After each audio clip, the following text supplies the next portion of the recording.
Hi, welcome to Andrew Buckle magazine review of Detective Comics number 27. Obviously a few years ago, this is May 1939. Well, it's just come out, a new Detective Comics Facsimile. And I'm pretty impressed. I'm really pleased they brought it out because I've got this one, which I bought a few years ago. This one is great. You can see here, if I flick through it, you can see it's nice and colourful. I think it's really fine, really pleased with it. In fact, it's quite bright. And it's been, of course, cleaned up and you can see all the various things there.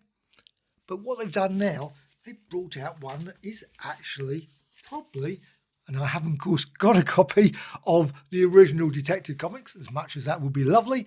But you can see now you've got this, and it is slightly bigger. And I've obviously got the slight angle there just to throw you off a bit, but there you can see it there. And I suspect this is very close, if not actually the same as the original comic. Now, of course, it's never going to be exactly the same. The paper quality is going to be different. And again, I can't compare it because I haven't got a copy that's at hand. But wow, let's just go through it. And you can see here, I think DC have just done an absolutely lovely job. Look at that. Now, is it exactly the same as the paper quality back then? Well, I think it's pretty decent. I mean, it's obviously, it's a bit faded. But wow, it's really lovely to see that they brought this sort of thing out. I mean, it's just, I think, just great. Now, the price of this one was $6.99 in dollars. And this one is $7.99. It's obviously a bit of inflation there, but it is slightly bigger. So let's just give them a value on that. Weirdly, I don't know, can't remember if you can see there, the price has been added there, whereas down here, you can see it there. Slightly different again. But let's go through the actual comic. I think it's just absolutely glorious. I love the Batman story. Of course, the origin, and you can see there, just, I was looking at some of the storyline, you think, wow, they wouldn't put some of that stuff in nowadays. Things like with the Batman throwing this person into an acid bath. You think, I don't think that. Oh, yeah, he's fallen into an acid tank. Sorry, acid tank, I should say. And sorry, I'm spoiling the story if you've never read the story. I suspect many people have read the Batman origin, but it's, well, and he says, a fitting, really, but still, wow. But you can see here, thrilling adventures of Superman appear each and every month in Action Comics, it puts. I'm not certain why they put that at the top, but still, obviously, this is the time. Action Comics must have been 1 or 2 issues in, I'm certain. And you've got here Speed Saunders. But I mean, look at it. I just love the fact they've gone really, just great to put it on this lovely paper to give it that certainly a reasonable feel of that period. Again, it's slightly, whether it had been brighter than that, I can't tell, but I have no idea. But I still think it looks great because it is slightly, as you can see, fairly brown, sort of. Obviously, it's, had a few years to, but you can see there, you got that as well, which I think is really nice. Obviously, duotone effect, which I think is really good. Of course, they weren't all colour. So some obviously were just like red, white, and obviously black. And I was going to say blue, but it's not. That would have been the UK comics. They probably would have done that. And you've also got this one as well, Spy. And obviously this one's by Jerry Siegel and Joe Shuster.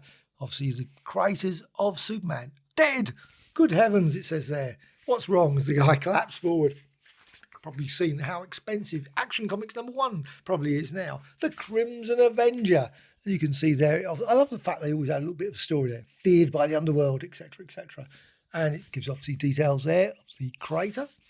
And in Crimson Avenger. Now the Crimson Avenger was, I think, in the 7 Soldiers of Victory later on. You've got Bruce Nelson. I have no idea what Bruce Nelson did after that, but there you can see details there. And on to the next one. Of course, it were all sort of detective tales, those sort of things. You can see various things there about obviously seeing a set of match to them. And that's obviously some clues and things all put in there. And you see obviously collapses there. But also you've got here The Mysterious Dr. Fu Manchu by Sax Rohmer as well. You can see there. Obviously that was a very popular series of books at the time. And of course you've got this one. They always put these things as well. Just one page. But I always quite like these. I think the artwork's really great. And I think they're fine. And you've got sort of things that you'd see probably in the UK comics to a degree. But here, I think this is great. They always have this stamp collector's corner. Very strange.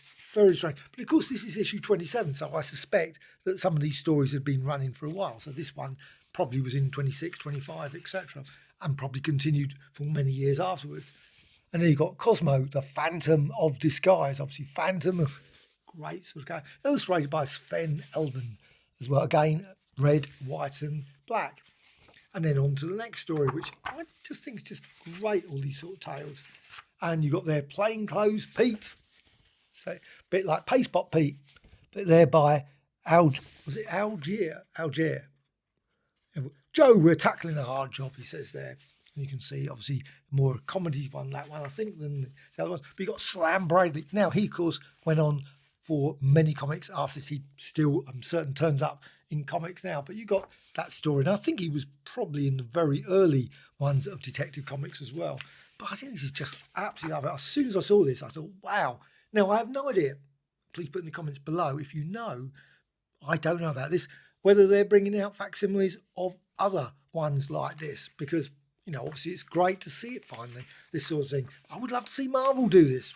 Marvel Comics, bring out Marvel Comics 1, Marvel Mystery Comics 2, 3, 4, whatever. All those sort of issues would be brilliant. Captain America 1 in this format, instead of doing their usual sort of super clean up, glossy pages, which I just fine, I've not got a problem with, but I would love to see it in a more sort of like the original. And you got their All-American Comics and movie comics. Again, I would love to see these ones, All-American Comics, brought out in this facsimile style as well.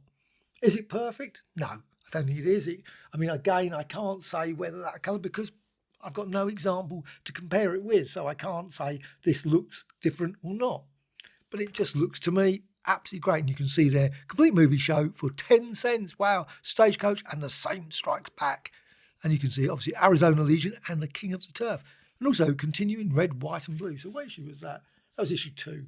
Obviously, you've got here Skippy, of course, Scribbly as well. I would love to see, hopefully, in DC Finest, maybe they'll do all the Scribbly reprints. That would be brilliant. Love to see those ones. And you also got, like I say, Skippy, Toonaville, I don't know what that one is. And also Harrigan and Bobby Thatcher, Wiley of West Point and so on. Obviously, different stories there. But this is just joy. 64 pages of action. And it's great. I just love to see these sort of things. So hopefully this is a new series of facsimiles that are very, very much like the original comics. Are you going to get this one? Are you interested in this thing?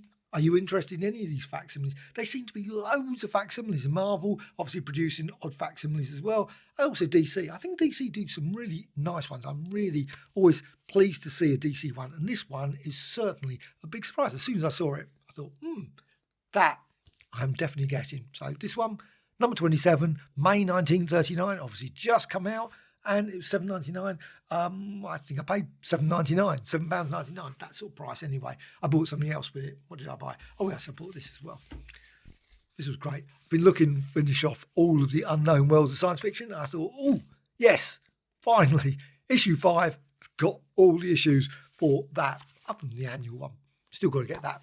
But still, at some point, I will get it. And also another thing I got today, which was very pleasing and which I'm looking forward to, not related at all to Detective Comics, but Godzilla Original Marvel Years, which I'm thoroughly looking forward to look at. And I will be doing a review of that as well.